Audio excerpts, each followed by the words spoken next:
By the way, ito pala yung tools. Kasama to dapat ng mga ano, yung help tsaka nung dir ni Python.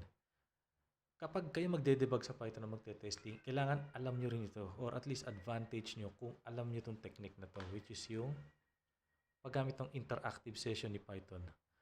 Okay? Now, alam natin na ito alam natin na pag pupunta ka rito and enter mo yung Python, yan yung interactive state niya. Diba? So, alam mo, pwede ka rito mag-print ng hi.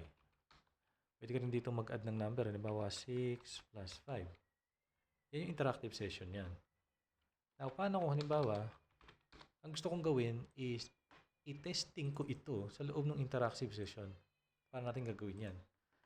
Now, make sure na nandun ka sa same directory ng file mo or kung hindi man, make sure na alam mo kung nasan yung file. In this case, nandito ako. Kung nasan yung arc.py, nandito rin ako. To verify, pwede ka mag-dir, makikita mo, ito yung file. Kung gusto ko itong i-run, ayan.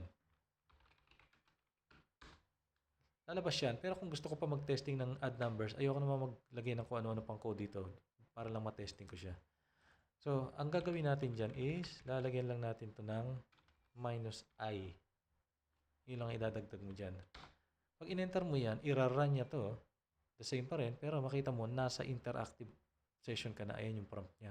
So, that means, available na yung add nums na yan. So, halimbawa, mag-add ako ng 6 and 8.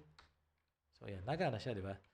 Yan yung isa sa advantage ng alam mo kung paano gamitin itong interactive session. Marami akong pwedeng testingin dito without changing itong code na to or hindi ko kailangan ilagay dito lahat ng gusto kong testingin. Pwedeng dito lang.